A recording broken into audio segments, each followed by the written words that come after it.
Praise the Lord. प्रभु के भवन में आप सबका स्वागत है। कौन हमारे बीच आज पहली बार आया है? अपने हाथों को उठा सकते हैं अगर आप पहली बार आए हो तो। ओके, बीच में एक भाई। और कोई नहीं? तालियों के साथ हम उनका स्वागत कर सकते हैं। आप सबसे एक विनती है, आगे की सीट्स खाली है तो ज़रूर आप आगे आकर बैठें। पीछे जगह खाली छोड़ें, आगे की जगह पहले भर दें। और दूसरा एक अनुरोध है, हर माता पिता से अपने बच्चों को आप अपने पास रखना, ध्यान देना पूरे सभा के दौरान कि बच्चे पीछे के दरवाजे से अकेले बाहर ना जाए। पिछले हफ्ते एक बहुत बड़े अनर्थ से परमेश्वर ने बचाया। हॉल वालों का नज़र कुछ बच्चों पर गया जो रेलिंग पर लटक रहे थे और ऊपर सीढ़ियों पर स्लाइड कर रहे थे पाली पर। बहुत बड़े अनर्थ से परमेश्वर ने बचाया उस बच्चे को। तो मैं चाहता हूँ हम लोग थोड़ा सतर्क रहें, हमारे बच्चों को अकेला ना छोड़े बाहर। अगर उन्हें बाहर जाना है तो आप में से कोई एक जन उनके साथ जाना। पीछे का रास्ता जितना हो सके आप कम यूज़ करना, क्योंकि बच्चों को भेजने के लिए अकेले हम ऐसी कोई दुर्घटना या देखना नहीं चाहते। प्रभु हम सबको सलामत रखे, हमारी प्रार्थना यह है। आइए आज सुबह हम वचन में जाने से पहले बाइबल घोषणा करेंगे। मैं बहन गुरप्रीत को आमंत्रित करता हूँ आज की घोषणा के लिए। अच्छा, आइए हम घोषणा करते हैं। ये मेरा बाइबल है, ये प्रभु का प्रेरित वचन है, ये जीवित है, ये प्रबल है, ये चोखे धार से काटता है, ये गहराई तक छेदता है, ये मेरे भावनाओं को परखता है, ये मेरे विचारों को जांचता है। ये उपदेश के लिए, समझाने के लिए, सुधारने के लिए, शिक्षा के लिए लाभदायक है। ये मेरे वार का हथियार है, ये मेरे बचाव का रहस्य है। ये मेरे पाँव के लिए दीपक है, ये मेरी राह के लिए उजियाला है। इसने दिखाया कि मैं क्या था, ये याद कराता है कि मैं क्या हूँ, ये बताता है कि मैं क्या बनूंगा। इसकी ताजगी के लिए मैं तत्पर हूँ, इसके छुटकारे के लिए मैं बेताब हूँ, इसे सुनने के लिए मैं तैयार हूँ। हमारा खुदावन हमेशा हमेशा हमेशा हमेशा महिमा पाए, फजल और इत्मीनान हम पाए। आमीन। Thank you. पिछले रविवार को पास्टर जीव हमसे जब बात कर रहे थे, किसी को याद है पिछले रविवार को हम किस बारे में बात कर रहे थे? या लोगोस और रेमा के बारे में। और जब उन्होंने अपने प्रचार को शुरू किया था और शुरुआत में उन्होंने याहवे के बारे में बताया और कहा याहवे का जो प्रकटीकरण है वो यीशुआ के द्वारा हुआ। ठीक है, याहवे खुदा परमेश्वर को दर्शाने के लिए, उसको प्रकट करने के लिए हमारे लिए यीशुआ को उसने भेजा और यीशुआ के द्वारा हम पिता को या परमेश्वर को देख सकते हैं। और जब मैं ये सप्ताह इस आज के संदेश के लिए जब प्रिपेयर कर रहा था तो प्रभु का वचन, परमेश्वर की आत्मा मेरा ध्यान बार बार उस यीशुआ की ओर खींच रहा था। अब जानते हो यीशुआ का अर्थ क्या है? सेवियर। यीशुआ जो इब्रानी शब्द में से आता है वो हो यहोशू या जोशुआ, और उसका अर्थ है बचाने वाला। ठीक है, उसका अर्थ है बचाने वाला या इंग्लिश में सेवियर या उद्धार देने वाला। और परमेश्वर मेरे हृदय में डाल रहा था, मेरे हृदय को कह रहा था कि कलीसिया को इसको सुनने की ज़रूरत है। कलीसिया को यीशुआ जो बचाने वाला है उसके विषय में सुनना ज़रूरत है। और आज सुबह के समय इसलिए इस विषय के ऊपर जो मैं आपसे बात करना चाहता हूँ वो है जीसस या यीशु, जो केवल हमारा, जो सिर्फ मात्र हमारा मसीहा और प्रभु, Jesus our only saviour and lord. Bible में हम जब भागों को, सुसमाचार के पुस्तकों को देखते हैं, हम कई सारे यीशुआ के साथ, जीसस के साथ लोगों के मुठभेड़ को पढ़ते हैं। और आज जिस भाग को हम पढ़ने वाले हैं या जिस पर ध्यान देने वाले हैं वो ऐसे कुछ भाग हैं जिसमें मैं आपके ध्यान को दो ऐसे मुठभेड़ पे जोड़ना चाहता हूँ, उस पर लाना चाहता हूँ, जहाँ पर दोनों व्यक्ति जो यीशु के साथ मुलाकाती हुई उनकी, वो बाहर से देखो तो बहुत अलग, एक दूसरे से बहुत अलग है। पर मैं चाहता हूँ जब हम उसके ऊपर ध्यान देंगे और उसके ऊपर कुछ समय और हमारे ध्यान को लगाएंगे तो हम कई सारी चीज़ें उसमें देखेंगे, कई सारी चीज़ें समानताएं भी देखेंगे गहराई में, और वो हमें बताएगा कि संसार के साथ क्या गलत है, या संसार आज ऐसा क्यों है और हमें सबसे ज़्यादा ज़रूरत है क्या है। आज सुबह के समय कहे अपने पड़ोसी से, सॉल्यूशन के लिए पहले प्रॉब्लम जानना ज़रूरी है। ठीक है, पता है आप ये सबसे ज़्यादा कहाँ देखते हो? डॉक्टर के पास जाते हैं। तब डॉक्टर क्या करता है? पहले ही दवाई दे देता है क्या? ऐसे डॉक्टर के पास मत जाना जो पहले ही आपको दवाई दे दे। प्रॉब्लम क्या है समझने की कोशिश करें। कहे आज अपने पड़ोसी से, आज मैं डॉक्टर हूं। कहे मैं आज डॉक्टर हूं। हाँ, पर पेशेंट कौन है?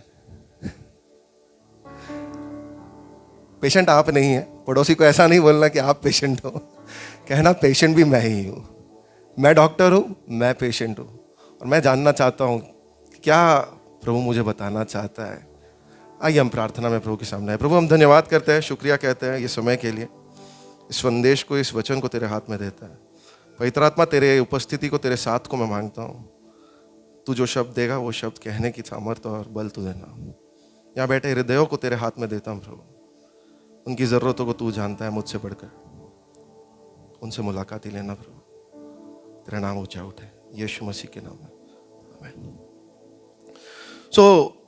जिन दो किरदारों के बारे में आज मैं आपसे बात करना चाहता हूँ वो है यूहन्ना के सुसमाचार में 3 अध्याय में एक व्यक्ति है जो यीशु को मिलने आता है।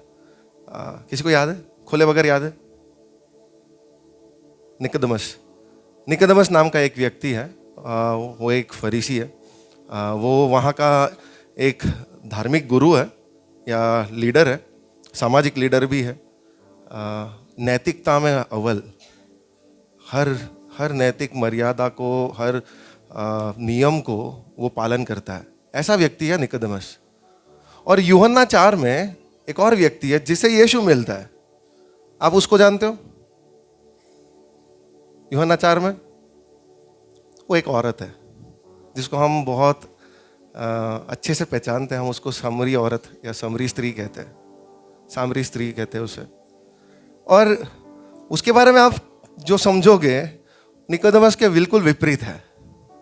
ठीक है, उसके नैतिकता पर सवाल है। उसके जीवन में ऐसी ऐसी चीज़ें हैं जो शर्मनाक और लज्जाजनक है। और ये औरत, निकोदेमस जितना सम्मानित है, ये औरत उतनी ही बदनाम है। समझ रहे हो? इन दोनों के विषय में आज हम ध्यान देंगे। हम सब बहुत अच्छे से जानते हैं इन दोनों को, क्योंकि इनके डायलॉग्स जो है ना, इनके पोर्शन के डायलॉग्स, इनके किरदारों को जिस तरह यूहन्ना ने लिखा है और इनकी जो वार्तालाप यीशु से होती है वो है ही दिलचस्पी लाने वाली। और इसलिए हम इनको इस तरीके से जाना पहचाना लगता है। कई बार हमने इनके संदेशों को सुना है, पर कई बार हमने इनको अकेले संदेशों में सुना है। या तो निकोदेमस के अकेले संदेश को सुना है या ये सामरी स्त्री के संदेश को सुना है। पर आज मैं चाहता हूँ कि हम इन दोनों को साथ में देखेंगे। मैं इसीलिए इन घटनाओं की हर पहलू पर नहीं जाऊँगा, पर जो खास पहलू जो प्रभु मेरा ध्यान खींच रहा था, उस पहलू इन दोनों घटनाओं में से मैं आपके सामने लाना चाहता हूँ। ये दोनों बाहर से बहुत अलग लगते हैं, बाहर से इनमें कोई समानता नहीं है। पर जब यूहन्ना इनको अगर आगे पीछे लिखा है, 3 और 4 में लिखा है, तो मैं समझता हूँ यूहन्ना ने इसलिए लिखा है क्योंकि वो चाहता है कि हम इन दोनों को साथ में पढ़ें। जब बाइबल लिखा गया था और पहले जब परमेश्वर ने पवित्र आत्मा के द्वारा लेखकों को प्रेरित किया लिखने के लिए सुसमाचार और वो सब, तब शब्द, वचन और चैप्टर्स डाले नहीं थे, वर्सेस एंड चैप्टर्स डाले नहीं थे। बाद में जब बाइबल कंपाइल हुआ तब ये वर्सेस और चैप्टर्स आए। तो उन दिनों में अगर ओरिजिनल स्क्रॉल्स को आप देखोगे ना, तो ये कहानियां सब साथ में है कि John 3 Nicodemus, John 4 Samaritan woman, ऐसा नहीं है, सब साथ में है। तो मैं चाहता हूँ जब यूहन्ना हमको बता रहा है, दोनों को साथ में लाता है, तो हम इनको साथ में देखें। और जब हम इनको साथ में देखेंगे ना, हम कुछ चीज़ों को देखेंगे जो इस संसार को बनाने के लिए, जो संसार आज जिस परिस्थिति में है, उसके जिम्मेदार क्या है और हमारा भूमिका क्या है इसमें। हमने इस संसार को कैसे ऐसा बना दिया। और जब इन दोनों को हम पढ़ते हैं, इन दोनों के ऊपर जब हम ध्यान देते हैं, तो अनिवार्य है कि हम पाप के बारे में भी बात करें। पाप के बारे में जब मसीह लोग बात करते हैं ना, तो एक अलग ही भाव से बात करते हैं। कई मसीह लोग पाप और पापियों को जब देखते हैं तो अपने आप को 2 स्टेप ऊपर चढ़कर बाकी सबको पापी जैसे देखते हैं। यीशु उन परिभाषाओं को बदलता है। यीशु के जीवन में हम देखते हैं कि वो पाप की परिभाषा लोग जो समझ रहे थे उसको बदलने की कोशिश करता है। आज सुबह के समय हम इन्हीं पहलुओं की ओर नज़र डालते हुए इन दोनों भागों को देखेंगे। सबसे पहले हम देखेंगे उस सामरी स्त्री को, क्योंकि सामरी स्त्री का जो पिक्चर, जो चित्र हम देखते हैं ना, हम सब पाप के साथ और पापी कैसा होता है हम सब पहचानते हैं अच्छे से, है कि नहीं। सामरी स्त्री को देखते हैं तो हमको पता चलता है कि हाँ, पाप ऐसा ही है, पापी ऐसे होते हैं और ये गलत है। तो हम उसी से शुरुआत करेंगे। मैं चाहता हूँ यूहन्ना का पुस्तक 4 अध्याय उसका 7 से 19 पढ़ेंगे। इस भाग में हम जब देखते हैं तो यीशु अपने शिष्यों के साथ यहूदिया से निकला है। यहूदिया से निकलकर वो जा रहा है और समरिया नाम के इस जगह को, एक दूसरा राज्य है, वहाँ से गुजर रहा है। और उसके पास, उसके एक नगर के पास, साइखार नामक एक नगर के पास वो आता है। और उस नगर में प्रवेश करने से पहले वो बाहर खड़ा है, एक कुएं के पास आकर रुकता है। और उसके शिष्य जाते हैं खाना ढूंढने के लिए नगर में। और उस दौरान यीशु को प्यास लगा है। यीशु इस कुएं के पास खड़ा है और कुएं के पास, उसके पास भरनी भी नहीं है जिसमें वो कुएं में डालकर वो पानी पिए। और इस वजह से वो वहाँ बैठा है, वो थका है। वचन अगर आप 5वें और 6ठे वचन को देखोगे तो लिखा है यीशु थका हुआ महसूस कर रहा है। और उस समय एक सामरी स्त्री वहाँ पर आती है। पढ़ेंगे हम 7 से लेकर। इतने में एक सामरी स्त्री जल भरने आई। यीशु ने उससे कहा, मुझे पानी पिला, क्योंकि उसके चेले तो नगर में भोजन मोल लेने को गए थे। उस सामरी स्त्री ने उससे कहा, तू यहूदी होकर मुझ सामरी स्त्री से पानी क्यों मांगता है? क्योंकि यहूदी सामरियों के साथ किसी प्रकार का व्यवहार नहीं रखते। यीशु ने उत्तर दिया, यदि तू परमेश्वर के वरदान को जानती और यह भी जानती कि वह कौन है जो तुझसे कहता है मुझे पानी पिला, तो तू उससे मांगती और वह तुझे जीवन का जल देता। स्त्री ने उससे कहा, हे प्रभु, तेरे पास जल भरने को तो कुछ है भी नहीं और कुआं गहरा है, तो फिर वह जीवन का जल तेरे पास कहाँ से आया? क्या तू हमारे पिता याकूब से बड़ा है, जिसने हमें यह कुआं दिया और आप ही अपनी संतान और अपने पशुओं समेत इसमें से पिया?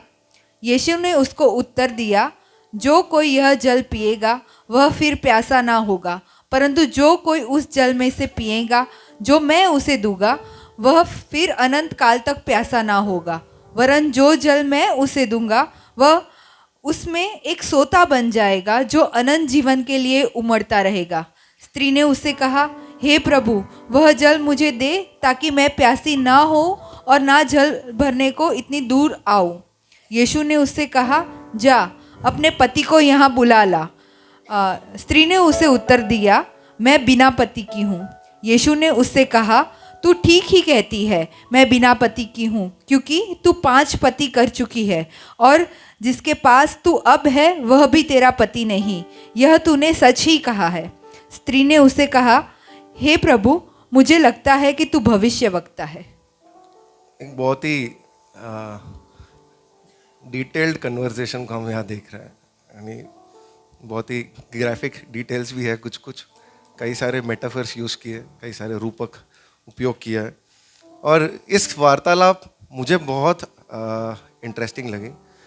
सबसे पहली बात जो मुझे इसमें इनके कन्वर्सेशन में, इनके वार्तालाप में जो दिलचस्प लगी वो था, यीशु ने ये एक बड़ा क्रांतिकारक कदम उठाया।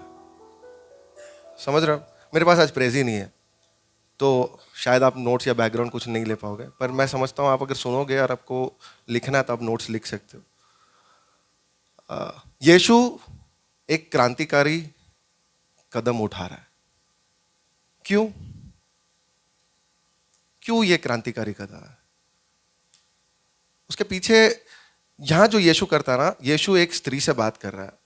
आज हमारे लिए ना बहुत सामान्य है, एक पुरुष एक स्त्री से बात कर रहा है, या एक धर्म गुरु या एक लीडर या एक आदमी एक औरत से बात कर रहा है, आज के दिन बहुत यूजुअल है, बहुत कॉमन है, पर उन समयों में ये असाधारण था। और ये असाधारण था इस वजह से ये औरत चौंक गई है, हैरान है। सबसे पहला कारण वो इसीलिए क्योंकि यहूदी और सामरी ये दोनों दुश्मन थे। ये दोनों एक दूसरे को पसंद नहीं करते थे, ये दोनों आपस में व्यवहार ही नहीं करते। आपने अगर देख पढ़ा होगा तो ब्रैकेट में लिखा हुआ है कि यहूदी और सामरी एक दूसरे के साथ व्यवहार ही नहीं करते। जब यीशु के समय से 400-500 साल पहले बाबिलोन ने जब इजरायलियों को या यहूदियों को गुलाम बनाकर लेकर गए, बंधु बनाकर ले गए, तब कुछ यहूदी रह गए थे और उन यहूदियों ने आसपास के कनानी स्त्रियों के साथ या कनानी पुरुषों के साथ शादी की। और शादी करने के बाद एक नया गोत्र या एक नया जाति बना जो सैमरिटन्स कहते हैं या सामरी कहते हैं। और क्योंकि कुछ यहूदी है वो अपने धर्म के कुछ चीज़ों को लेकर आए, यहूदी धर्म के कुछ रिवाजों को लेकर आए। सामरी जो कैनानी जो है उनके ऑलरेडी कुछ धर्म के रीति रिवाज है। ये सब मिक्स करके एक मिश्रण का एक नया धर्म बन गया जिसको सामरी फॉलो करते थे। और यहूदी इस सामरी जाति को देखकर उनको निचला देखते थे, क्योंकि उन्हें ऐसा लगता है ये मिक्स्ड क्राउड है। उन्हें ऐसा लगता है कि इन्होंने हमारे धर्म को बर्बाद कर दिया है, भंग कर दिया है, और वो उनको निचला देखते हैं। सो ऐसे एक कंटेक्स्ट में, ऐसे एक परिस्थिति में जब आप देखते हो सामरी और यहूदी दोनों में भाईचारा नहीं है, दुश्मनी है। इसलिए ये हैरानी की बात है कि एक यहूदी यीशु इस सामरी स्त्री से बात कर रहा है। दूसरा कारण ये क्रांतिकारी इसलिए है क्योंकि यहूदी धर्म गुरु को तो कोई अनुवाद ही नहीं था, कोई अनुमति ही नहीं था कि एक औरत से वो बात करे। और एक सामरी औरत से तो उसे बात करना उसके चरित्र पर दाग पहुंचाने वाली बात थी। तो यीशु ऐसा कुछ कर रहा है जो उसको खतरे में डाल रहा है, उसकी इज्जत को खतरे में डाल रहा है। इसलिए क्रांतिकारी है, मैं बोल रहा हूं। तीसरा कारण ये क्रांतिकारी इसीलिए है क्योंकि आप जब इस औरत को देख रहे हो, ये कब आई है कुएं के पास? दोपहर को। वहां लिखा है 6 घंटे, यानी दोपहर के 12 बजे धूप में, कड़कती धूप में वो आई है। पानी भरने के लिए सामरी औरत आती थी ना, तो वो दोपहर को नहीं आती थी, सुबह आती थी जब धूप कम है, पानी भरकर ले जाती थी। ये औरत दोपहर को आ रही है तो ये चुन रही है कि वो ऐसे समय पर आए जब उसे लोग देखे ही ना। कौन से लोग ना देखे? उसकी ही बिरादरी की औरतें, यानी औरतें उस समय पर ऑलरेडी पुरुषों से निचला थी, ठीक है, वो इंफीरियर माने जाते थे। उस तिरस्कृत श्रेणी में भी वो अब औरतों से भी भयभीत है, वो औरतों को भी देखना नहीं चाहती। आप समझ रहे हो ये कितनी तिरस्कृत औरत है? ऐसी एक औरत को यीशु जब बात करता है तो वो हैरान है। आप समझो यीशु किस तरीके से आता है उसके पास। यीशु जब ये सब जानते हुए इस औरत के पास आता है, वो हाथ बढ़ाता है बात करने के लिए। आप समझ रहे हो इन दोनों के बीच में कैसी कैसी दीवारें हैं। सबसे पहले तो जाति का दीवार, दोनों अलग अलग जाति के हैं। दूसरा सामाजिक, उनका समाज और इनका समाज अलग अलग चीजों को मानता है, अलग अलग चीजों को करता है। तो संस्कृति और समाज के दीवारें हैं इनके बीच में। इनके बीच में एक और दीवार है जो पुरुष और स्त्री का, जेंडर का।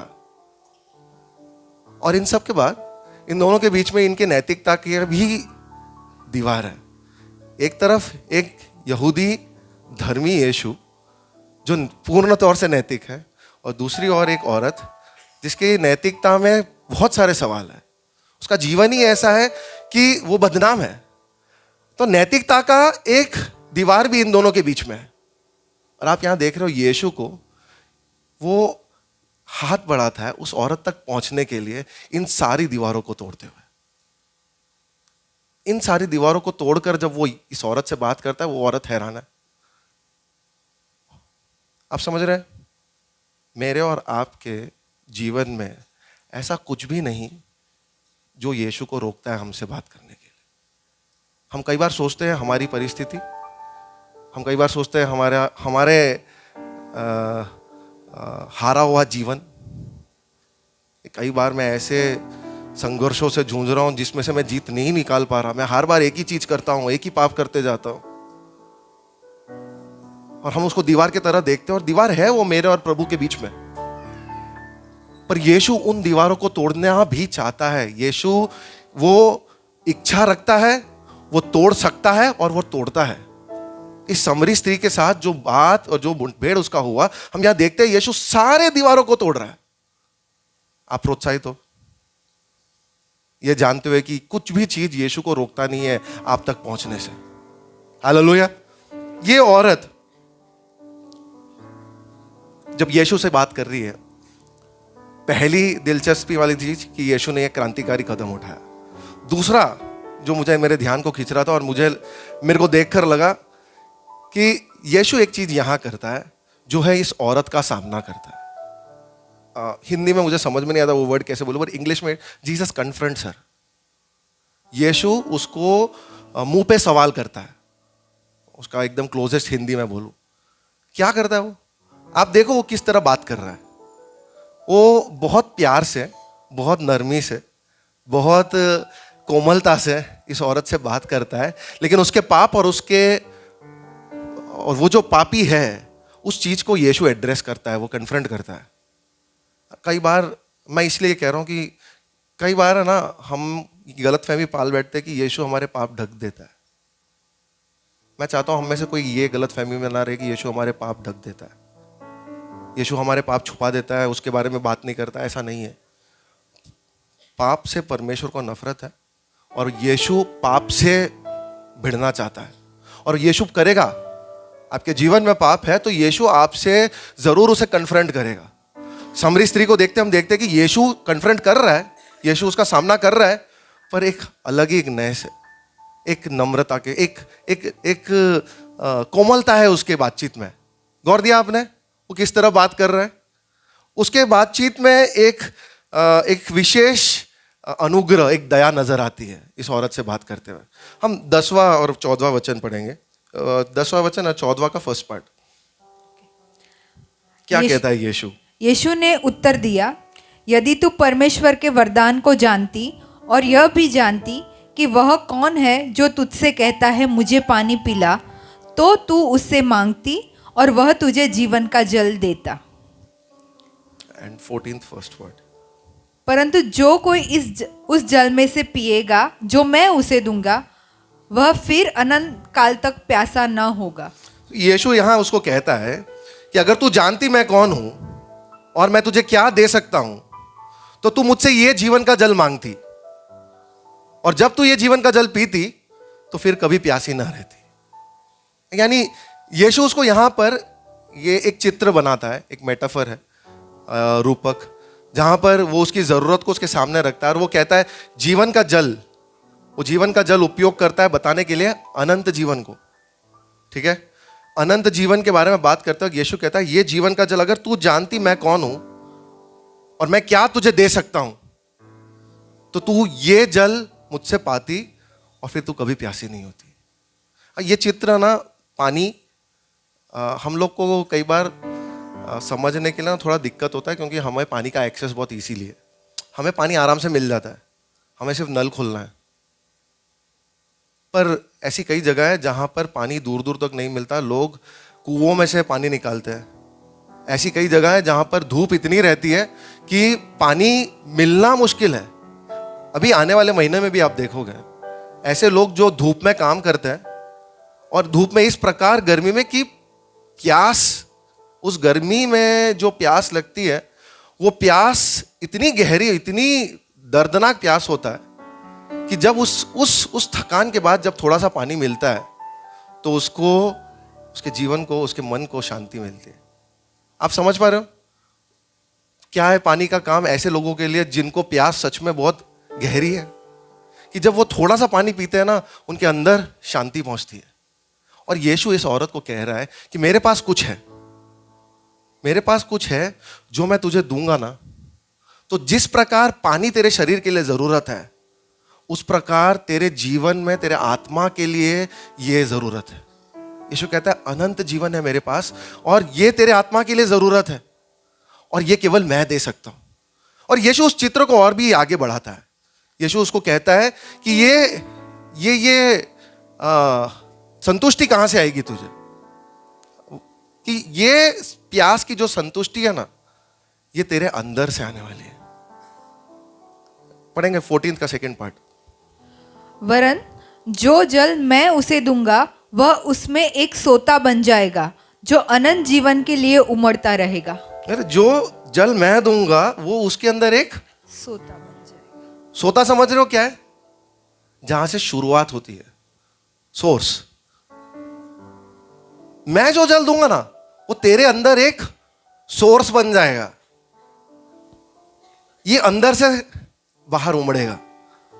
मैं अनंत जीवन जो तुझे देना चाहता हूं वो तेरे अंदर से एक सोत बन जाएगा, एक सोर्स बन जाएगा और ये तेरे अंदर से उमड़ेगा।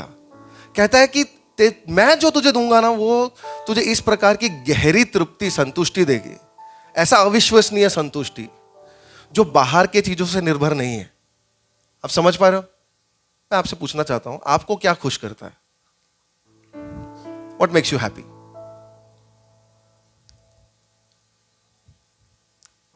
बता सकते हैं आप? क्या आपको लगता है आपके साथ होगा तो आपका जीवन में आप संतुष्टि महसूस करोगे? क्या होने से आपको ऐसा लगेगा कि मैं महत्वपूर्ण हूं? सोच पा रहे हो आप लोग? I want you to think on this. मैं चाहता हूं आप सोचे कि जब आप सोचते हो कि मेरा जीवन खुश हो या मेरा जीवन संतुष्टि पाए तो आप क्या इमेजिन करते हो? क्या मिलने से आपका जीवन संतुष्टि प्राप्त करेगा, या क्या मिलने से आपको ऐसा लगेगा कि हाँ मेरा कुछ तो महत्व है? मैं इसलिए ये पूछ रहा हूं कि अधिकतर समय जब ये सवाल हमारे सामने आता है ना, अगर हम ईमानदार होंगे ना तो हम देखेंगे हमारा उत्तर हमेशा बाहर की चीजों से निर्भर है। हमें कई बार लगेगा कि काश अगर मैं अपने कैरियर में आगे बढ़ता जाऊंगा ना तो मुझे ऐसा लगेगा कि मैं महत्वपूर्ण हूं, या मेरी तनख्वाह आज 50,000 रुपए है, जिस दिन मेरी तनख्वाह 5 लाख रुपए हो जाएगी ना महीने की, उस दिन संतुष्टि आ जाएगी।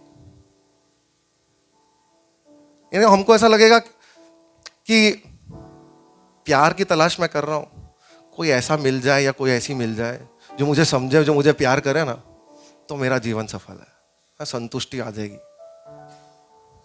हम में से कई लोग ऐसा सोचते हैं। अगर ईमानदारी के साथ हमारे हृदय को आज अगर पूछे, क्योंकि हम डॉक्टर हैं और हम ही मरीज हैं, तो हम जब अगर जांचेंगे ना तो हमारे अंदर के भागों में संतुष्टि देने वाली चीज है हर बार बाहर से आने वाली चीज है।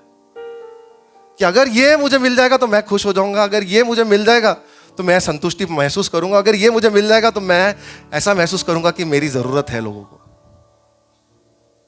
यीशु कहता है जब कभी भी आप ऐसा सोचोगे ना, बाहर से आने वाली कोई भी चीज आपको संतुष्टि नहीं देने वाली। यीशु कहता है तुम्हारे अंदर ना एक ऐसी प्यास है, एक ऐसी गहरी प्यास है जिसको बाहर से आने वाली चीजें तृप्त नहीं करेगी कभी। उस प्यास को अगर तृप्त करना है, उसको अगर संतुष्टि लेना है, तो फिर जरूरी है कि वो अंदर से आए। यही 14वां वचन में जब वो भूमि, एक और बार आप पढ़ोगे क्या? परंतु जो कोई उस जल में से पिएगा जो मैं उसे दूंगा वह फिर अनंत काल तक प्यासा न होगा, वरन जो जल मैं उसे दूंगा वह उसमें एक सोता बन जाएगा जो अनंत जीवन के लिए उमड़ता रहेगा। यीशु कहता है कि मैं ऐसा एक जीवन का जल दे रहा हूं तुम्हें जो तुम्हारे अंदर ऐसा सोता बन जाएगा जो अनंत जीवन के लिए उमड़ता रहेगा। यानी बाहर से जो भी मिलता है ना, वो पानी आपके मुंह पे छिड़कने जैसा है, थोड़ा ठंडा किया छोड़ दिया। पर यीशु कहता है मैं जो दूंगा ना वो तुम्हारी जो सबसे गहरी प्यास है उससे भी गहरा उसका स्रोत होगा। अनंत जीवन, जो तुमको अनंत जीवन तुम्हारे अंदर से, क्योंकि अंदर से और भी अंदर से निकल रहा है तो उमड़कर बाहर आ रहा है। और यीशु कहता है मैं वो तुम्हारे लिए देने के लिए मैं सक्षम हूं, मैं देना चाहता हूं और तुम मुझ में पाओगे। पता है हम चूक जाते हैं, हम कई बार चूक जाते हैं इस अंदर के प्यास को समझने से। हम हर एक व्यक्ति के अंदर ये एक गहरी प्यास है, पर हम चूकते हैं। आपको पता है क्यों चूकते हैं? हम क्यों चूकते हैं? हम हर किसी को ये प्यास अंदर है, एक खालीपन है अंदर, पर हम चूक जाते हैं उसको समझने से। कई बार पता है ये कब होता है? जब हमें पता है कि हमारे सपने पूरे होंगे या हमने कुछ लक्ष्य रखा है हमारे लिए, ये पूरे हो सकते हैं, हमें जब अंदाजा हो जाता है, इसकी भनक पड़ती है ना, तो हमारे अंदर ये खालीपन जो है हमारे अंदर का, वो एक जुनून में बदल जाता है। क्योंकि हमें लगता है कि ये पूरा होगा, मुझे करते हुए उसे खत्म करना है। और ये जो खालीपन जो डर लाता है ना, वो हम उसको उम्मीद की तरह देखते हैं, क्योंकि हमें पता है ये पूरा हो सकता है। और इस चक्कर में हम ये अंदर के खालीपन को कभी समझ नहीं पाते, हम चूक जाते कि हमारी प्यास है। और आपको पता है कई सारे लोग अपने लक्ष्य पूरे नहीं करते, कई सारे लोग जो सपने देखते हैं ना वहां तक नहीं पहुंचते। और क्योंकि वो पहुंचते नहीं है ना, वो सोचते हैं कि क्योंकि मैंने अपने लक्ष्य पे पहुंचा नहीं ना, इसलिए मेरे लक्ष्य पूरे नहीं हुए, इसलिए मैं खालीपन को अनुभव कर रहा हूं। वो समझ ही नहीं पाते कि ये खालीपन आत्मा की एक प्यास है जो पहले से हमारे अंदर है। हम सोचते क्योंकि हम सक्षम नहीं हुए, क्योंकि हम फेल हो गए, इस वजह से ये खालीपन को मैं महसूस कर रहा हूं। और हम चूकते हैं ये समझने की नहीं ये तो एक अलग प्यास है जिसके बारे में यीशु कह रहा है। पता है जो लोग सक्षम हो जाते हैं, जो लोग अपने लक्ष्यों को पूरा कर देते हैं, वो क्या कहते हैं? जिन्होंने सब कुछ हासिल कर लिया, पा लिया ना, उसके अंदर भी ये खाली, जब वो पहुंच चुका है अपने मुकाम पर, उसको अब एहसास होता है यार अंदर जो खालीपन था वो तो अभी और बढ़ता नजर आ रहा है। क्योंकि मैंने जो सोचा था ये चीजें मेरी खालीपन को भरेगी, वो चीजें कुछ कर नहीं रही है एक्चुअली। ये सब मिल चुका है तो अभी अंदर तो कुछ खाली है। आपको पता है कुछ साल पहले बोरिस बेकर को जानते हो आप लोग? कौन बोरिस बेकर? Tennis player. अच्छा वो बोरिस जॉनसन के साथ कंफ्यूज नहीं की वो यूके के प्राइम मिनिस्टर थे पूर्व। बट बोरिस बेकर एक टेनिस प्लेयर था। उसने इस तरह कहा, ये उसके शब्द, कि मैंने 2 विंबलडन जीते हैं। उसमें पहला वाला जो विंबलडन जीता था टाइटल, वो सबसे कम आयु का व्यक्ति था मैं। मेरे को जीवन में जो भी मैंने चाहा ना सब मिला। मैं शोहरत चाहता था, मुझे मिला। मैं धन चाहता था, मुझे धन मिला। मैं चाहता था शोहरत, ऐशो आराम, ये सारी चीजें मुझे चाहिए थी और ये सब मुझे मिला है। पर ये सब मिलने के बाद भी मैंने अपने आप को देखा ना, तो मुझे लगा मेरे जीवन की कहानी कुछ मूवी स्टार्स की तरह है जिन्होंने आत्महत्या कर ली। मैंने देखा कि ये सारी चीजें मेरे पास है, फिर भी मेरे अंदर शांति नहीं। अब हम जैसे लोग हैं ना, बोरिस बेकर जैसे लोगों को देखेंगे तो सोचेंगे यार तेरा प्रॉब्लम अच्छा है, सब कुछ तो है तेरे पास। पर आप बोरिस बेकर के पॉइंट को समझ रहे हो क्या कह रहा है? बोले मेरे पास सब कुछ होने के बाद भी है ना, जिसके पास कुछ नहीं है ना उसके जैसा ही है मेरा प्रॉब्लम। यानी आपके पास सब कुछ हो या कुछ भी ना हो, दोनों व्यक्तियों के हृदय में ये खालीपन हमेशा रहेगा। यीशु कहता है अगर इस खालीपन को भरना है तो एक ही व्यक्ति भर सकता है, वो है यीशु। वो हर चीज, हम सबके अंदर जो ये जो खालीपन है, अगर वो खालीपन हमें ढूंढने के लिए मजबूर करता है कि मेरे जीवन का मकसद क्या है, मेरे जीने का मकसद क्या है।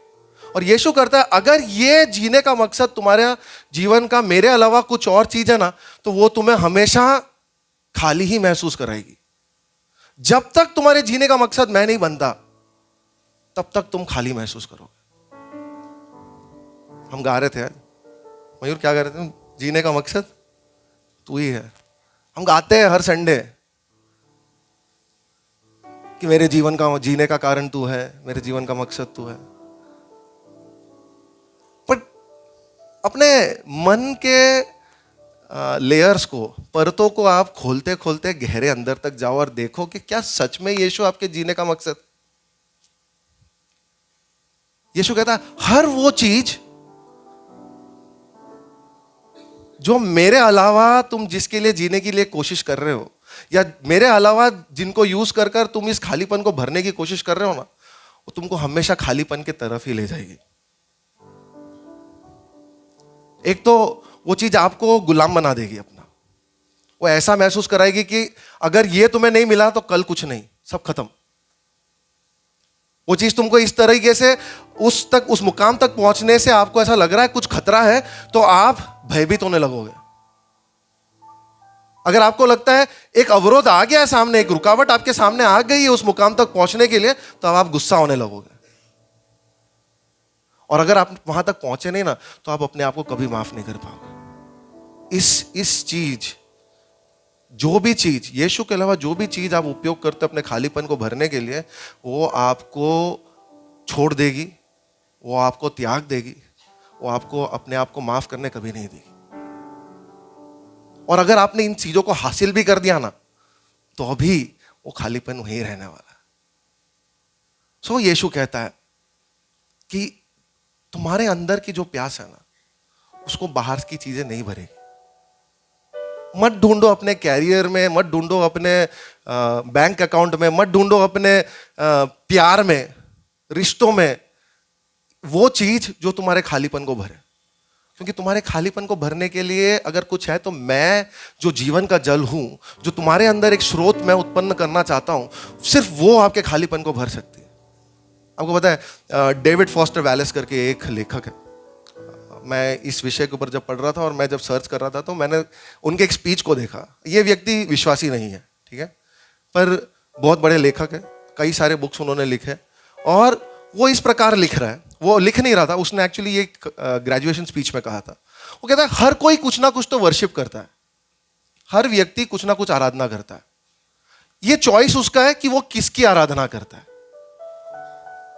हर व्यक्ति कुछ ना कुछ आराधना करता है, पर चुनाव उसका है कि वो किसको आराधना कर रहा है।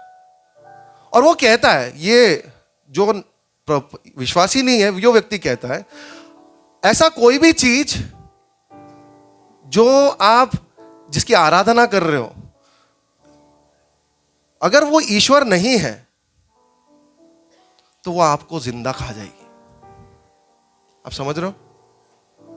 वो कहता है ईश्वर की आराधना करो, क्योंकि उसके अलावा जो भी चीज जिसके पीछे आप भागोगे ना, वो आपको जिंदा खा जाएगी। और वो उस ग्रेजुएशन स्पीच में ये बोल रहा है कि अगर आप धन को या दौलत को या मटेरियल्स को, यानी भौतिक चीजों को या प्राप्तियों को, उनके पीछे आप दौड़ोगे ना, तो एक समय के बाद आप रियलाइज करोगे कि इनसे मेरी भूख मर ही नहीं रही, ये काफी नहीं है। इसीलिए आप देख रहे हो कि दुनिया के सबसे धनी व्यक्ति है ना, टॉप 10 में आने के बाद भी अपने आप के साथ ही कंपटीशन में। मैं 10 से 9 जाना है, 9 से 8 जाना है, 8 से 7, 5। फर्स्ट पे आने के बाद भी उसको कंपटीशन है, उसको टेंशन है कि पीछे वाला मुझसे और आगे बढ़ जाएगा। ये समझ रहे हो, जिसके पास सब कुछ है उसको ऐसा लगता है कि मेरे पास काफी नहीं है। तो अगर धन के पीछे दौड़ोगे ना और धन की आराधना करोगे, वो तुमको वैसे का वैसा खाली छोड़ेगी। वो कहता है अगर आप अपनी सुंदरता को, अपनी खूबसूरती को अगर आराधना करने लगोगे, अपने शरीर को, अपनी तंदुरुस्ती को आराधना करने लगोगे, आप इस पर ज्यादा ध्यान देने लगोगे ना, तो आप हमेशा अपने आप को बदसूरत पाओगे। क्योंकि जब भी आप आईने में देखोगे, आप अपने ऊपर कमियां देखोगे, अपने ऊपर खामियों को देखोगे, आप उन दागों को देखोगे, और आपको ऐसे ही लगेगा कि आप सुंदर नहीं हो। और वो आपको मजबूर कर देगा, आपको दफन करने से पहले ही आप अपने जीवन में, जैसे समय के साथ आयु बढ़ते जाएगा, आप हजारों मौत मर जाओगे। क्योंकि आप हमेशा अपने आप में खामी देखते रहोगे अगर आप अपनी सुंदरता को आराधना करने जाओगे। वो कहता है अगर आप सत्य की आराधना करने जाओगे ना, सत्ता यानी पावर, तो भी आपको वो कम पड़ेगा। क्योंकि आप पावर की आराधना जितना करते जाओगे, आपको ऐसा लगेगा कि लोग मेरे कंट्रोल से बाहर चले जाएंगे। आप हमेशा एक डर में रहोगे, तो आप और पावर कोशिश करोगे, और सत्ता बढ़ाने के, और अपना प्रभाव बढ़ाने के लिए। और वो आपको इस तरीके से, आप कोशिश इसलिए कर रहे हो क्योंकि आपके डर को आप शून्य करना चाहते हो कि लोग मेरे कंट्रोल से निकल जाएंगे। और वो भी आपको कभी शांति नहीं देगी। वो कहता है अगर आप अपनी बुद्धि को आराधना करने जाओगे ना, तो आप इस दौड़ में लग जाओगे कि हर बार अपने आप को स्मार्ट साबित करने के लिए, यानी आपको हर बार डर रहेगा कि कोई मुझे ऐसा ना समझ ले कि मैं मूर्ख हूं। आपको हर बार ये डर लगेगा कि अरे इस बात में मेरे को ये कम ना समझ ले। बुद्धि की आराधना करने वाला भी हारेगा। और वो कहता है सबसे खतरनाक बात क्या है पता है इस बारे में? ये नहीं कि इनकी आराधना करना पापमय है, इनकी आराधना करना दुष्ट है। वो कहता है सबसे खतरनाक बात ये है कि ये हमारा डिफॉल्ट सेटिंग बन जाता है। ऑटोमेटिकली हमारे अंदर हम ऐसा ही सोचने लगते हैं, हमको पता भी नहीं चलता, हम चीजों को निर्णय इस भावना के साथ करने लगते हैं। वो कहता है हर कोई आराधना करता है, पर अगर आप ईश्वर की आराधना नहीं कर रहे ना, तो वो चीज आपको जिंदा खा जाएगी, आपको जीने नहीं देगी।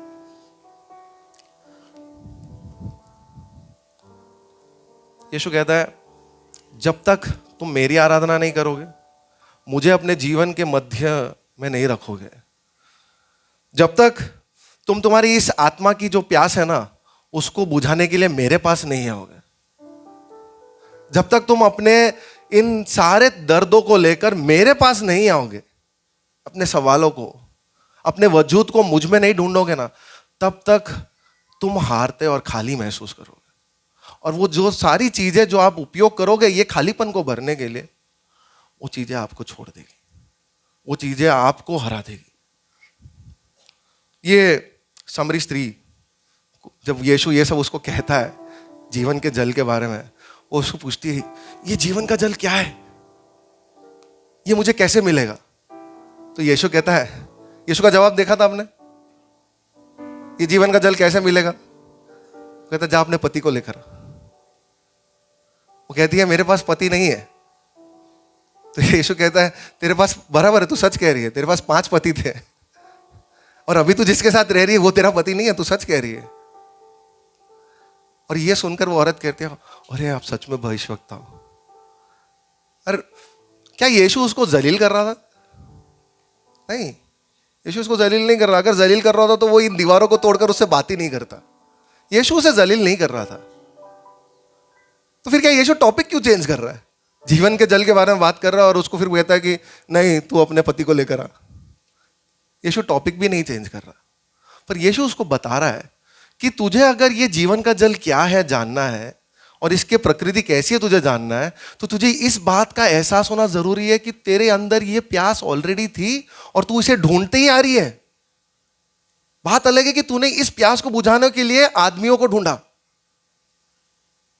तूने सोचा तेरी जरूरत, तेरी प्यास हो सकता है शायद उस समय उसकी जरूरत प्यार हो, उन आदमियों में उसने प्यार ढूंढा हो, आश्रय ढूंढा हो, शायद उसने स्वीकृति सुनना हो, एक्सेप्टेंस, शायद उसने महत्वपूर्णता ढूंढी हो, सिग्निफिकेंस, शायद इन चीजों को उसने ढूंढा होगा और इसीलिए इन इतने सारे आदमियों के साथ हो रही। यीशु कहता है कि तेरे अंदर ये ऑलरेडी है, ये भूख और ये प्यास जो है ये तेरे अंदर ऑलरेडी है। ये प्यास को बुझाने के लिए तूने ये सारी चीजें, समझ रहे हो? वो जब कहता है कि तेरे पति को लेकर आ, वो उस पर अपमानित करने के लिए नहीं था, उसको एहसास दिलाने के लिए कि तुझे ये खालीपन भरने के लिए तूने क्या क्या उपयोग किया और इनसे नहीं भरेगा तो आज भी खाली है। इसीलिए तू आज जिसके साथ रह रही है वो एक और आदमी है और तेरा पति नहीं है। मैं आज सुबह आपसे पूछना चाहता हूं, आप आपको किन चीजों से भरते हो?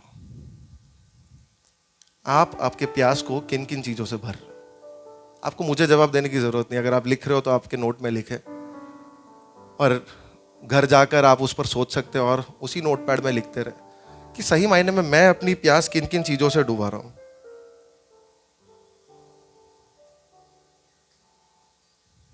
यीशु इसके बाद की उसकी बातचीत में ना हम देखते हैं कि उस औरत को कहता है और वो औरत को ऐसा लगता है कि यार ये तो भविष्यवक्ता है, इसको सब कुछ मेरे बारे में पता है। यार सब पता है तो फिर उससे गहरी बातें पूछने लगती है कि हम सामरी है, तुम यहूदी हो, तुम कहते हो यरूशलेम में आराधना करो, हम कहते हैं इस पहाड़ पर आराधना करो, क्या सही है? यीशु उसको जवाब देता है कि एक ऐसा समय आएगा जब एक भौतिक मंदिर की जरूरत नहीं होगी आराधना करने के लिए। और वो ये सब सुनकर कहती है कि मैंने सुना है, हमने जाना, मुझे पता है कि जब मसीहा आएगा ना तो इन चीजों के बारे में हमको बताएगा। पता है, एक लौती औरत, एक लौती व्यक्ति जिसको सुसमाचार में हम पढ़ेंगे ना, जिसको यीशु कहता है हाँ मैं वो मसीहा हूं, और किसी को नहीं कहा उसने कि मैं मसीहा हूं। वो कहता है मैं जो तुझसे बात कर रहा हूं ना, मैं वही हूं। आप समझ रहे हो? एक बदनाम औरत, ऐसी औरत जिसको दुनिया ने तिरस्कृत किया, जिसको दुनिया ने, उसने गलतियां की, उसने अपने प्यास को बुझाने के लिए हर तरीके आजमाए, पर उसके पास यीशु आता है और अपने आप को प्रकट करता है, कहता है मैं हूं मसीहा। आमीन, हालेलुया। दूसरे जो व्यक्ति के बारे में जो हम पढ़ रहे हैं वो है निकोदेमस के बारे में। यूहन्ना 4 में हमने सामरी स्त्री के बारे में देखा, पर उसके पहले यीशु यूहन्ना 3 में हम देख रहे हैं निकोदेमस को मिलता है। और निकोदेमस एक फरीसी, बहुत ही नैतिकता के साथ जीने वाला व्यक्ति, समझ रहे हो? ये औरत का एकदम ऑपोजिट। ये औरत ने सारे नैतिक नियम उल्लंघन कर दिए, भंग कर दिए, पर निकोदेमस हर यहूदियों के जो भी नियम थे, मर्यादा के, उनके नैतिकता के, सब वो पूरा करता है। उसको यीशु मिलता है। अब सामरी को मिलने कौन आया था? यीशु आया था। निकोदेमस यीशु को मिलने आता है। आप देख रहे हो फर्क? देख रहे हो? निकोदेमस यीशु को मिलने आता है। सामरी दिन के समय में आई थी, निकोदेमस रात को आता है। पर पता है दोनों के साथ यीशु का मुलाकाती का समय ऐसा था कि वो नहीं चाहते थे कोई और उन्हें देखे। हम पढ़ेंगे उस भाग को, यूहन्ना 3 का 1 से 7। फरीसियों में से निकोदेमुस नाम का एक मनुष्य था जो यहूदियों का सरदार था। उसने रात को यीशु के पास आकर उससे कहा, हे रब्बी, हम जानते हैं कि तू परमेश्वर की ओर से है और गुरु होकर आया है, क्योंकि कोई इन चिन्हों को जो तू दिखाता है यदि परमेश्वर उसके साथ ना हो तो नहीं दिखा सकता। यीशु ने उसको उत्तर दिया, मैं तुझसे सच सच कहता हूँ, यदि कोई नए सिरे से जन्म ना ले तो परमेश्वर का राज्य देख नहीं सकता। निकोदेमुस ने उससे कहा, मनुष्य जब बूढ़ा हो गया तो कैसे जन्म ले सकता है? क्या वह अपनी माता के गर्भ में दूसरी बार प्रवेश करके जन्म ले सकता है? यीशु ने उसे उत्तर दिया, मैं तुझसे सच सच कहता हूँ, जब तक कोई मनुष्य जल और आत्मा से न जन्मे तो वह परमेश्वर के राज्य में प्रवेश नहीं कर सकता। क्योंकि जो शरीर से जन्मा है वह शरीर है, और जो आत्मा से जन्मा है वह आत्मा है। अचंभा ना कर कि मैंने तुझसे कहा, तुझे नए सिरे से जन्म लेना अवश्य है। आप देख रहे हो निकोदेमस के साथ के वार्तालाप में और सामरी स्त्री के साथ के वार्तालाप में फर्क देख रहे हो? सामरी स्त्री के साथ जब यीशु बात करता है ना, तो एक माहौल बनाने के बाद उसको कन्फ्रंट करता है। देखा आपने? सामरी स्त्री से जब वो बात कर रहा था, उसको उसने कन्फ्रंट किया कि तेरी प्यास तूने गलत चीजों से भरी है। पर वहां तक पहुंचते पहुंचते उसने कितना कुछ माहौल बनाया, स्टेप्स डाले, समझाने की कोशिश की। निकोदेमस से जब बात करता है यीशु, सीधे मुंह, सीधी बात, नो बकवास, सीधे उसको कन्फ्रंट करता है। देख रहे हो आप? जब निकोदेमस यीशु को मिलने आता है और यीशु से मिलता है और वो शुरू करता है एकदम बहुत ही तहजीब के साथ। वो जो वर्स 2 था कि वो कहता है, हे रब्बी, हम जानते हैं कि तू परमेश्वर की ओर से गुरु होकर आया है, क्योंकि कोई इन चिन्हों को जो तू दिखाता है यदि परमेश्वर उसके साथ ना हो तो वो नहीं दिखा सकता। यानी समझ रहे हो? निकोदेमस इतने तहजीब के साथ यीशु की तारीफ करते हुए, यीशु को अप्रूव करते हुए, यीशु को थोड़ा मक्खन लगाते हुए कह रहा है कि यीशु तेरे साथ परमेश्वर है। इस व्यक्ति को यीशु डायरेक्टली क्या आंसर देता है? तुझे नए सिरे से जन्म लेना जरूरी है। कुछ माहौल नहीं बनाता है, कुछ भी प्यारी प्यारी बातें नहीं करता है उससे, सीधे बात, तुझे नए सिरे से जन्म लेना अवश्य है। निकोदेमस को अगर मैं सोचता हूँ, निकोदेमस है ना, वो सालों से यहूदी नियमों के अनुसार इज़राइल के परमेश्वर की आराधना करते आया है, ठीक है, वो हर नियम को पूरा करता हुआ आराधना करते आया है। ऐसे एक व्यक्ति को यीशु सीधे कहता है कि तुझे नए सिरे से जन्म लेना जरूरी है। उसको झटका लगा होगा।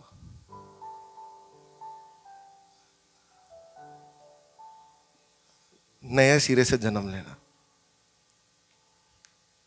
बहुत बहुत ना जाना पहचाना टर्म है, नया जन्म मसीह लोगों के लिए। नया जन्म, आप जानते हो नया जन्म लेना क्या है? कौन बता सकता है नया जन्म का मतलब क्या है? हमारे मसीही विश्वास में, हमारे फंडामेंटल्स में से नया जन्म का अर्थ क्या है? बोलो बोलो कोई तो। रिपेंटेंस करके बैप्टिज्म लेना, वो नया जन्म। ओके, रिपेंट कर कर जीसस को अपना सेवियर बनकर स्वीकार करना। हाँ, ओके। मैं इसके लिए पूछ रहा हूँ ना क्योंकि मैं कलीसिया में कई सारे जवानों से बात किया और कई सारे लोगों से बात करता हूँ ना, मुझे लगता है नए जन्म को लेकर भी कलीसिया में गलतफहमियां बहुत है। नया जन्म का अर्थ है नए तरीके से फिर से जन्म लेना। जैसे उन्होंने कहा कि पश्चाताप करते हुए प्रभु को अपना जीवन देना, उनको अपना उद्धारकर्ता के रूप में स्वीकार करना, उसमें प्रभु बनाना, उसे नया जन्म कहते हैं। नया जन्म का मतलब ये नहीं है कि हम मसीही परिवार में जन्म हुए तो हम मसीह हैं। कई बार पता है लोगों से जब पूछते हैं कि कब से आप मसीह के साथ रिश्ते में हो, या कब से आप मसीह हो, कब से आप क्रिश्चियन हो, तो पता है हमने भी ऐसा किया, ठीक है, किसी और पे नहीं डालना। मैं बचपन से क्रिश्चियन हूं, मैं जन्म ही क्रिश्चियन हूं। मैं बताना चाहता हूं यहां बैठा, खास करके बच्चों से, बच्चे, जवान, अगर बुजुर्ग अगर आप हो, मसीह परिवार में लेने की वजह से आप क्रिश्चियन नहीं हो। समझ रहे हो? अगर आपने मसीह परिवार में जन्म लिया है उसका मतलब यह नहीं है कि आप क्रिश्चियन हो।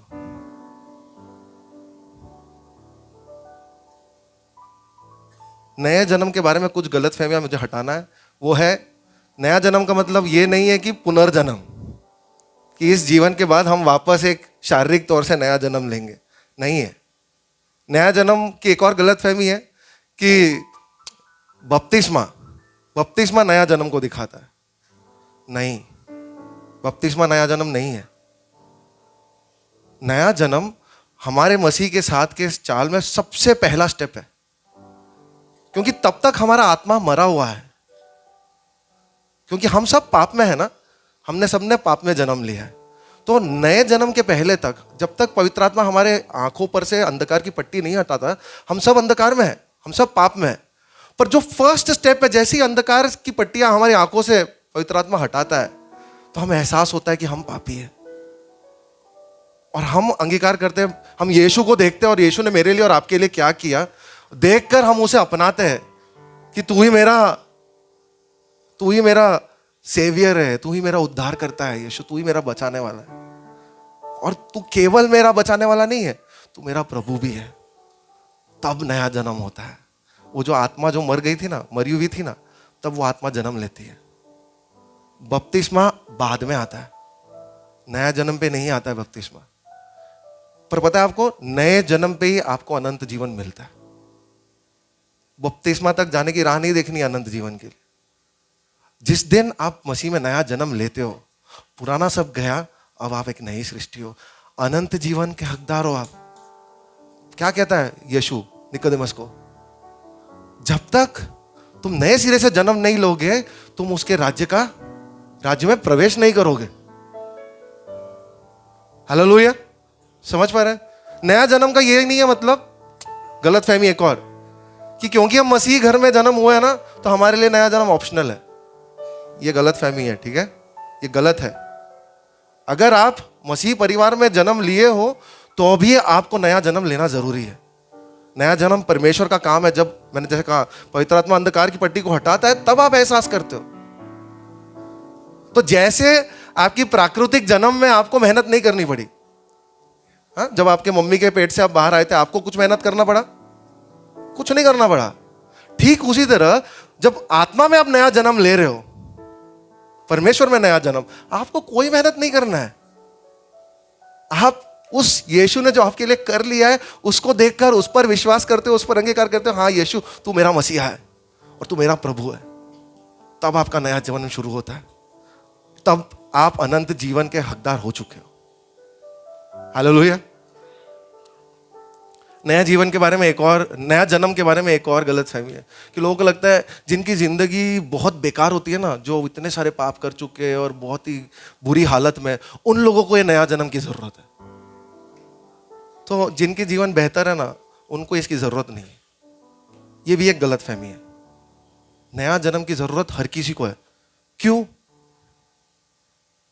क्योंकि अगर हर किसी को नए जन्म की जरूरत नहीं होती तो निकोदेमस को यीशु क्यों कहता?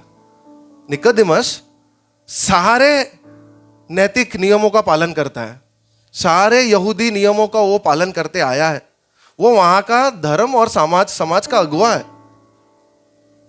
और फरीसियों में, फरीसी यानी वो लोग पढ़ते थे परमेश्वर के वचन को पालन करने के लिए और करने के लिए, पर फरीसी सबसे बदनाम ग्रुप भी है।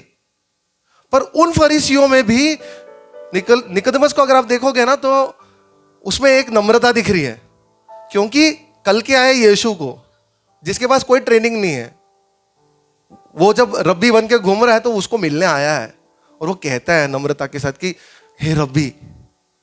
तो निकोदेमस अच्छा इंसान है, पर उसको भी यीशु कहता है तुझे नए सिरे से जन्म लेना जरूरी है।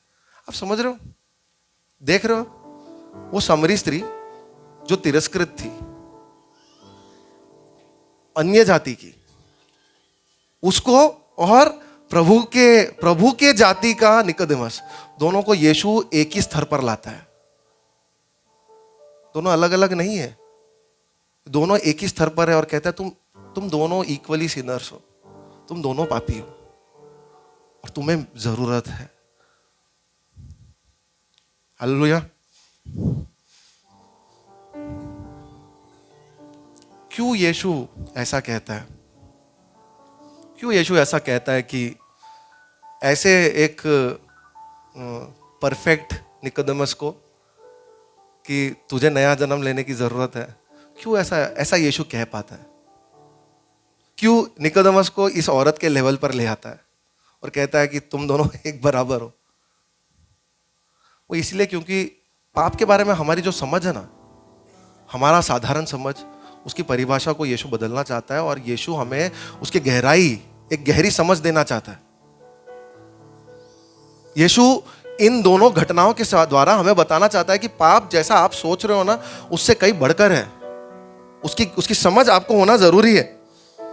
हम जब सामरी स्त्री को देखते हैं तो हमको समझ में आ जाता है, यार ये तो पापी है, इसको जरूरत है, इसको उद्धार की जरूरत है, इसको प्रभु बचा ले, इसको अनंत जीवन की जरूरत है। पर निकोदेमस को देखकर हम में से कईयों को ऐसा लगता है कि इसको क्यों जरूरत है, क्योंकि ये तो सब कुछ अच्छे से कर रहा है। पर पता है पाप क्या है? पाप के बारे में बाइबल और परमेश्वर का क्या समझ है? हर वो चीज परमेश्वर के अलावा किसी और या कुछ और चीज को जब आप देखते हो अपने बचाव के लिए, वो पाप है। ये मैं नहीं कह रहा, बाइबल कहता है। निकालेंगे हम एक्सोडस 20:3, निर्गमन का पुस्तक 20वां अध्याय उसका 3रा वचन। जो 10 आज्ञाएं परमेश्वर ने दी थी मूसा को, उसका सबसे पहला आज्ञा क्या है?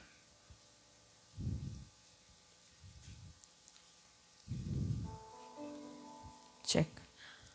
तुम मुझे छोड़ दूसरों को ईश्वर करके न मानना। तू मुझे छोड़ दूसरों को ईश्वर करके ना मानना। हर वो चीज या हर वो व्यक्ति जिसको आप परमेश्वर के अलावा अपने बचाव के लिए देखते हो ना, वो पाप है। ये जो औरत है ना, सामरी औरत, उसने क्या किया? हम भी ऐसा करते हैं कि हम हमारे अभिलाषाओं को पूरा करने के लिए, हम हमारी इच्छाओं को पूरा करने के लिए हम सारे नैतिक नियमों को तोड़ते हैं। सब नहीं तोड़ते तो कुछ तो तोड़ते ही है, जैसे हमारी सहूलियत, जैसा हमको सही लगे हम कुछ नियमों को तोड़ देते हैं, क्योंकि हमें हमारा स्वार्थ पूरा करना है। वो प्रभु के वचन के खिलाफ हो या ना हो, हम नहीं देखते। हम उस हर समय क्या कर रहे हैं पता है? हमने हमारे स्वार्थ को लेकर अपने आप को प्रभु की जगह बिठा दिया और कहते हैं कि ईश्वर, परमेश्वर, तेरे अलावा मैं अपने आप को देखता हूं मेरे बचाव के लिए। और दूसरा रास्ता है जो हम करते हैं निकोदेमुस की तरह, कि हम सारी अच्छी काम करते हैं, जैसा वचन कहता है वैसे वैसा सब करते हैं। जो परमेश्वर ने वचन में लिखा है, उसकी आज्ञाएं कहती है, वो सब कुछ हम पालन करते हैं। वो सब पालन करने के बाद हम अब ये अपेक्षा रखते हैं, देख प्रभु, मैं अच्छा जीवन जी रहा हूं, तुझे मुझे आशीषित करना होगा। हाँ, करेगा ना प्रभु मेरे को आशीषित, क्यों नहीं करेगा? सारी मीटिंग में जाता हूं, हर प्रार्थना की सभा में मैं जुड़ता हूं। मुझे नहीं करेगा तो किसको आशीषित करेगा? परमेश्वर से मिलने वाली आशीष जो उसका अनुग्रह का भाग है, हम कई बार सोचते हैं क्योंकि मैं ये सब कुछ कर रहा हूं ना, इसके लिए आज मैं इस स्थिति में हूं। हम हमारे कर्मों को, हमारे धार्मिकता को आगे ला देते हैं और हम सोचते हैं क्योंकि हमने ये सब किया, मैंने विश्वास योग्यता के साथ परमेश्वर के साथ जीवन जिया, इसलिए आज मैं इस मुकाम पर हूं। हम दूसरों को देखते हैं, सोचते हैं उनके जीवन में बहुत पाप है, उसकी वजह से आज इस हालत में, पर मैंने क्योंकि उसके वचन को पालन किया, आज मैं इस मुकाम पर हूं। जब आप ऐसा भी करते हो ना, तब आप अपने आप को, अपनी धार्मिकता को परमेश्वर की जगह रखते हो और कहते हो प्रभु, तेरे से बढ़कर मेरी धार्मिकता है। और हम वही चीज कर रहे हैं जो यीशु कह रहा है पाप है। हर वो चीज, हर वो व्यक्ति जो परमेश्वर के अलावा आप आपके बचाव के लिए या आपको छुड़ाने के लिए जिसकी ओर आप देखते हो, वो पाप है।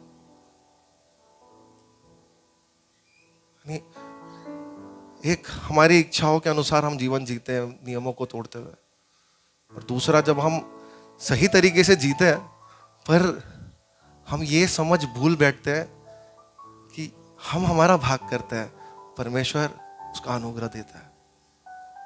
जब ऐसा होता है ना, जब हम ऐसा करते हैं कि हमारी धार्मिकता को आगे बढ़ा देते हैं, हम सोचते हैं हमने सारी मीटिंग, मैं रोज बाइबल पढ़ता हूँ, मैं रोज प्रार्थना करता हूँ, दिन में 3 बार करता हूँ, मैं सारी मीटिंग्स अटेंड करता हूँ, मैं दूसरों को मदद करता हूँ, इन सब के वजह से तो मेरे साथ सब कुछ अच्छा ही होना चाहिए। जब हम ऐसा हकदार महसूस करते हैं ना, शायद हम चोरी नहीं करते हैं, ठगते नहीं है लोगों को, व्यभिचार भी नहीं करते शमूरी स्त्री की तरह, पर ऐसा जब करते हैं ना, हम हमारे हृदय को ऐसे एक पोजीशन में ला देते हैं जहां पर उसके अंदर घमंड, या उसके अंदर सेल्फ राइचसनेस, उसके अंदर ईर्ष्या, उसके अंदर असुरक्षा, उसके अंदर असहिष्णुता, ये सब भर जाता है उस हृदय में,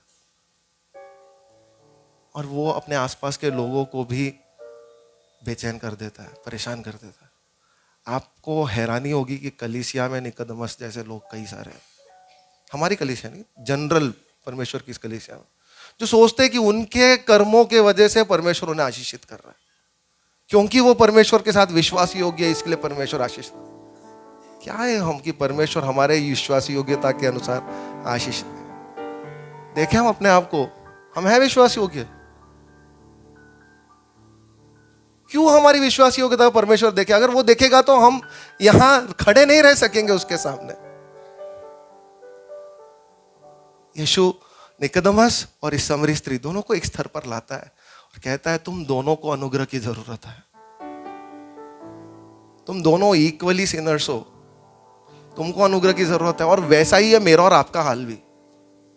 हम सब पापी हैं, हम सबको उसके अनुग्रह की जरूरत है, उसकी दया की जरूरत है। और वो कहता है कि मैं तुम्हें देना चाहता हूं, तुम्हें अनंत जीवन मैं देना चाहता हूं, पर उस अनंत जीवन को पाने के लिए तुम्हें सबसे पहले नया जन्म लेना जरूरी है।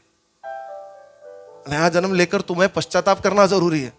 तुम्हें अंगीकार करना है कि प्रभु मैं सिर्फ तुझे देख रहा हूं, मैंने गलत किया है पर मैं तुझे देख रहा हूं, मैं अपने कर्मों को नहीं देखता मेरे छुड़ाव के लिए। जब हम ऐसा करेंगे तब हम परमेश्वर की ओर से उसके एक अद्भुत अनुग्रह को पाएंगे।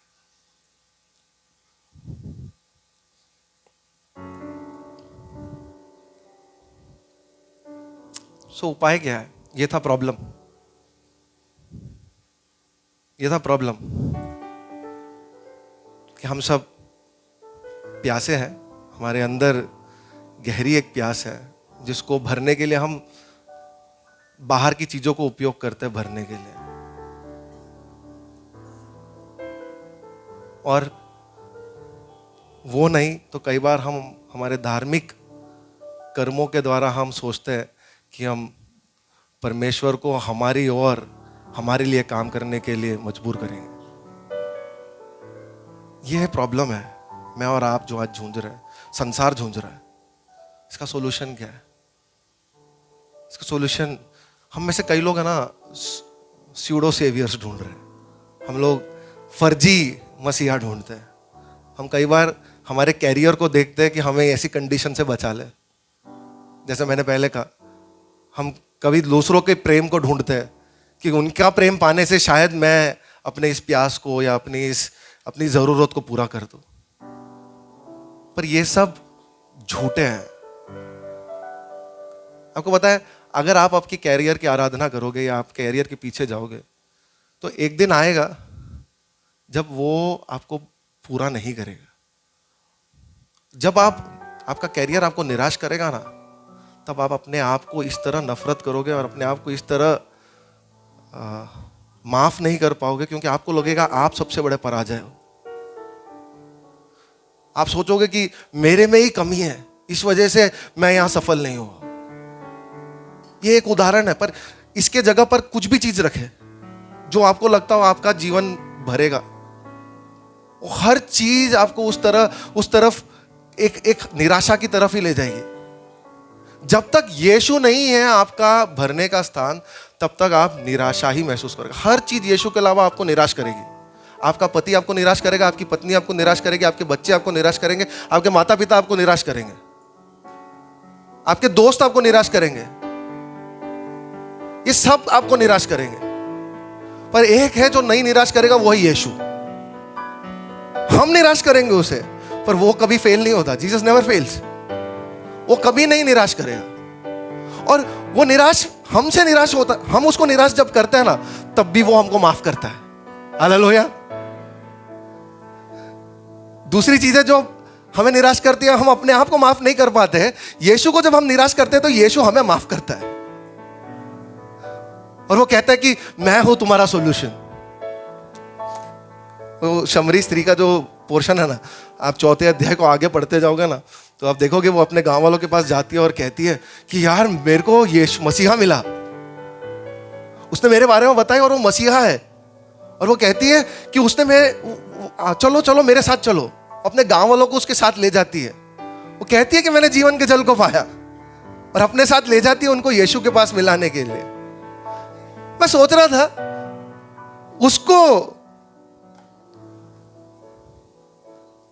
उसने कैसे उद्धार को पाया, ये सामरी स्त्री ने उद्धार को कैसे पाया? इसलिए पाया क्योंकि यीशु प्यासा था। उस दिन यीशु समरिया से गुजर रहा था, यीशु प्यासा था और वो कुएं के आगे पास बैठा जहां पर वो पानी भरने जाती है। उस वजह से इस समरी स्त्री ने उद्धार को पाया। यीशु प्यासा था इसलिए वो उद्धार पाई। यीशु प्यासा क्यों था? यीशु प्यासा क्यों था? यीशु प्यासा इसलिए था क्योंकि परमेश्वर का पुत्र, परमेश्वर का एकलौता पुत्र, जिसने से पूरे ब्रह्मांड को बनाया, उसने चुना कि वो अपने आप को खाली करे। उसने चुना कि अपनी महिमा को छोड़कर वही संसार में उतर कर आए एक निसहाय बालक के समान। उसने चुना कि अपनी सारी ताकत, अपनी सारी महिमा, सब कुछ छोड़कर इस संसार में आए और एक मेरे और आपके जैसे एक सीमित मनुष्य के समान बनना। क्योंकि वो मेरे और आपके जैसे एक सीमित मनुष्य बना, वो असीम पर मेरे और आपके जैसे सीमित बना, अब वो मेरे और आपके जैसे तकलीफों को महसूस कर रहा है, थकान और प्यास। यीशु क्योंकि उसने चुना अपने पिता को छोड़कर आने का, संसार में आने का, इसलिए वो प्यासा बना। तो आप देख रहे हो, उस औरत के उद्धार के लिए यीशु प्यासा था। यीशु ने कहा मैं प्यासा हूं। आपको पता है ये आखिरी बार नहीं है यीशु कहता है मैं प्यासा हूं। एक और बार वो कहता है कि मैं प्यासा हूं क्रूस पर। उसके मरने के कुछ क्षण पहले वो कहता है मैं प्यासा हूं। और पता है ये प्यास सामरी स्त्री को जब मिला तब उसकी फिजिकल थर्स्ट था, उसका शारीरिक प्यास था। पर क्रूस पर जब वो लटका ना, वो उस फिजिकल थर्स्ट से भी बढ़कर, उस शारीरिक प्यास से भी बढ़कर एक आत्मिक प्यास को महसूस कर रहा है। क्यों पता है आपको? क्योंकि जब वो क्रूस पर लटका था ना, तब वो अपने पिता से दूर हुआ। पूरे संसार का पाप, मेरा और आपका पाप उसके ऊपर लादा गया। और जब उसके ऊपर लादा गया, वो अपने पिता जो पानी का स्रोत है, जो जीवन का स्रोत है, उससे जुदा हो गया। और क्योंकि उसने चुना कि मैं अपने पिता से जुदा हो जाऊं, अलग हो जाऊं, क्योंकि उसने चुना कि मैं प्यासा बनूं, मैं इस प्रकार का एक आत्मिक प्यास को महसूस करूं, उसने मेरे और आपके लिए एक राह बनाया नया जन्म लेने का। कि जब हम उस क्रूस को देखते हैं और उस यीशु को देखते हैं कि आज मैं जो भी परिस्थिति में हूं, मैं जितना भी खाली क्यों ना हूं, मैं जितना भी कमजोर क्यों ना हूं, मैं जितना भी हारा हुआ क्यों ना हूं, मुझे सिर्फ एक ही चीज करना है, मेरे को उस क्रूस को देखना है। क्योंकि उसने उस क्रूस पर उस प्यास को महसूस किया जो कभी भर नहीं सका। अपने पिता से जुदा होने का प्यास जब यीशु ने महसूस किया, वो प्यासा रह गया, पर उसने मेरी और आपकी प्यास को बुझाई। उसने मुझे और आपको अनंत जीवन का जल दिया। और जब ये सब सह रहा था, वो खुशी खुशी कर रहा था, वो सब सह रहा था। हम क्रूस की घटना को जानते हैं, हम देखते हैं कितना दर्द झेला उसने, कितना टॉर्चर झेला उसने। पर इब्रानी का लेखक 12 अध्याय के दूसरे पद में कहता है कि उसने अपने सामने आनंद को देखकर उसने सब कुछ सहन किया ताकि मैं और आप इस अनंत जीवन को पाए। जब उसने जो हमारे लिए किया ना, जो उसने हमारे लिए किया, उसको जब हम देखते हैं और उसने क्यों ये हमारे लिए किया, जब ये हम समझते हैं ना, तब हम अंदर से एक बल पाते हैं परमेश्वर से कि हम उन सारी चीजों को छोड़ दें जिससे हमने हमारी प्यास को भरने की कोशिश की, और उन सबको हटाकर हमारे ध्यान को, हमारे दिल को यीशु को ला कर दे कि यीशु ये मेरा दिल है, तूने जो किया ना उसके सामने मेरा यही प्रक्रिया है कि ये मेरा दिल तेरे सामने रखता हूं प्रभु। ये नया जन्म मैं चाहता हूं, ये जीवन तेरे साथ का मैं चाहता हूं। इन दोनों लोगों के भिड़ंत के बीच में, मुठभेड़ के बीच में, बाइबल का सबसे सुहावना वचन, सबसे प्यारा वचन यूहन्ना 3:16 कहता है कि परमेश्वर ने जगत से ऐसा प्रेम किया कि उसने अपने इकलौते पुत्र को दे दिया कि जो कोई उस पर विश्वास करे वो नाश ना हो, वो अनंत जीवन को पाए। हालेलुया। उसने अपने प्रेम को मेरे और आपके लिए दर्शाया जब हम पापी में थे, हमारे सुधरने की राह नहीं देखी। उसने देखा ये पापी है, ये अपने आप में नहीं बचा सकते अपने आप को, मैं अपने पुत्र को तुम्हें उसके लिए, उनके लिए दूंगा। क्यों ना हमारे नजरों को परमेश्वर की ओर लगाए, उस यीशु की ओर लगाए।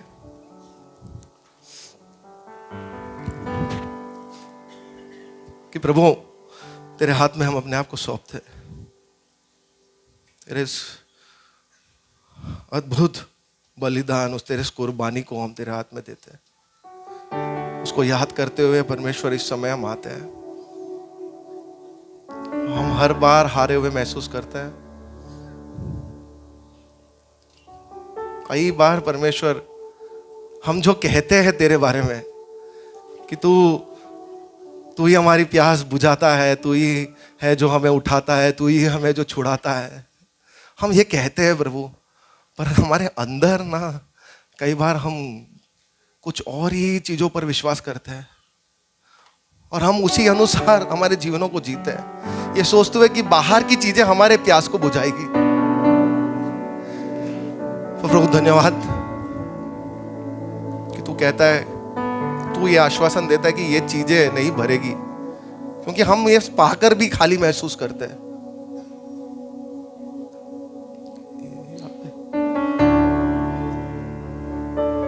गहरे प्यार से छुड़ाया मुझे, प्यार से छुड़ाया मुझे। सेकंड वर्स, क्रूस पर सब उंडेला तूने, यावे यावे, प्यार से छुड़ाया मुझे,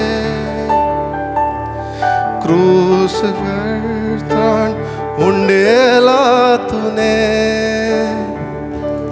कर्जदार तेरा,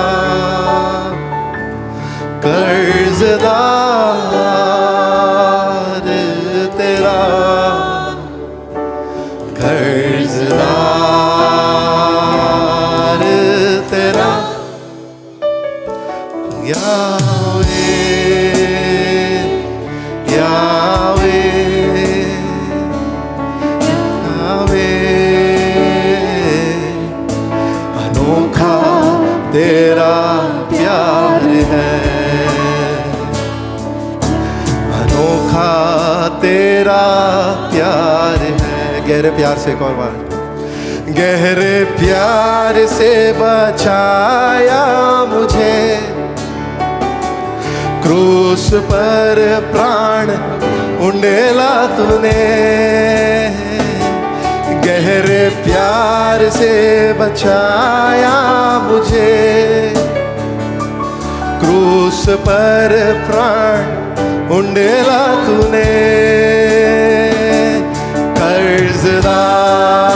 कर्जदार तेरा, तेरा कर्ज मैं कभी नहीं चुका पाऊंगा, तेरा कर्जदार सदा, यावे यावे यावे, अनोखा तेरा प्यार है, अनोखा तेरा प्यार है।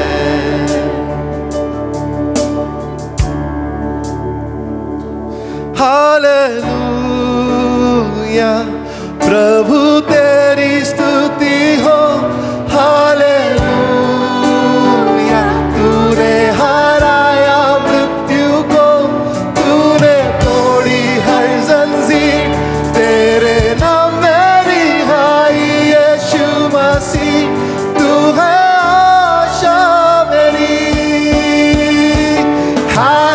हालेलुया, प्रभु तेरी स्तुति हो, हालेलुया, तूने हराया मृत्यु को, तूने तोड़ी हर जंजीर, तेरे नाम में रिहाई यीशु मसीह, तू है आशा मेरी, यीशु मसीह, तू है आशा मेरी।